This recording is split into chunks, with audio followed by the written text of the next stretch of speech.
দর্শক, এই মুহূর্তে জাহাঙ্গীরনগর বিশ্ববিদ্যালয়ের বঙ্গমাতা বেগম ফজিলাতুন্নেসা মুজিব হলে রয়েছেন সহকর্মী রাকিব হাসান। তিনি সরাসরি আমাদের সঙ্গে যুক্ত হচ্ছেন। রাকিব, নির্বাচনের সার্বিক পরিস্থিতি আমাদের জানাবেন। ভোট নিয়ে প্রার্থীদের বক্তব্য কি?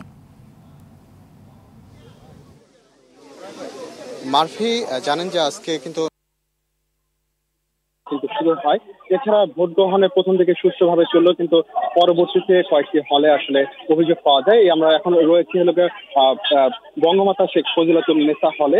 এখানে কিন্তু সকাল 11টা থেকে কিন্তু 1 ঘন্টার মতো কিন্তু ভোট গ্রহণ বন্ধ ছিল, এবং এখানে যারা আছে তারা বলছেন যে এখানে কালি নিয়ে একটা অস্পষ্টতা দেখা দিয়েছিল, এবং সেই বিষয়ে কিন্তু যারা প্রার্থীরা ছিলেন অভিযোগ তুলেছেন। বঙ্গমাতা হলে কয়েকজন ভোটার জাল ভোট দিয়েছে বলে দলের প্রার্থীরা এখানে ছিল বলে অনেকে অভিযোগ করেন। তো মিশ্র প্রতিক্রিয়া রয়েছে। তো এখানে আসলে যারা ছিলেন বা সেরকম ভোটার বা যারা এখানকার শিক্ষার্থী, তাদের সঙ্গে আমরা কথা বলবো এখানে কি ধরনের সমস্যা হয়েছিল। আপু, এখানে কি ধরনের সমস্যা হয়েছিল বা কি অভিযোগ রয়েছে? আসলে ভাই, আমি তো ভিতরে ছিলাম না, আমি বাইরে ছিলাম। যতটুকু শুনেছি এখানে হচ্ছে মানে ছাত্র দল প্যানেল থেকে অভিযোগ করেছে যে ভিতরে ভোট কেন্দ্রের ভিতরে হচ্ছে মানে ভোট কারচুপির একটা হচ্ছে মানে কি বলবো অভিযোগ তোলা হয়েছে। কিন্তু আমরা সাধারণ শিক্ষার্থীরা বিভিন্ন কেন্দ্রে মানে আমি আমার নিজস্ব যেমন হয়েছে এখানে প্রত্যেকটা দলের পোলিং এজেন্ট আছে, তারপর আমাদের যারা ভোট গ্রহণ করছে তারা আছে, আর আমাদের এনআইডি কার্ড চেক করে করে ভোট নেওয়া হচ্ছে। এরকম কোনো সুযোগ নাই ভোট কারচুপি হওয়ার।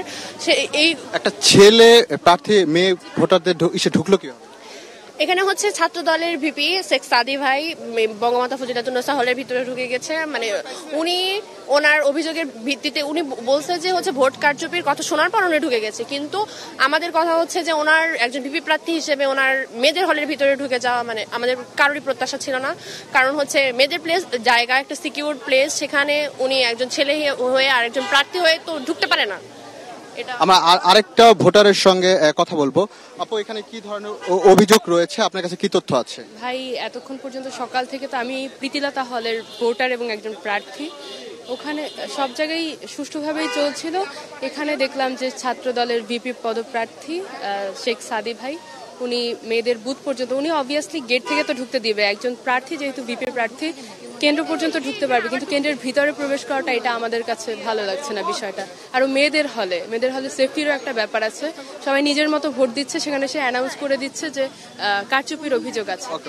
তো এখানে সব দলেরই কিন্তু পাল্টা অভিযোগ রয়েছে। ছাত্রদল, ছাত্র শিবির সব দলেরই কিন্তু পাল্টাপাল্টি একটা অভিযোগ রয়েছে। তো জাকসু নির্বাচন নিয়ে এই ছিল আমার কাছে সর্বশেষ তথ্য। মারফি, ধন্যবাদ আপনাকে।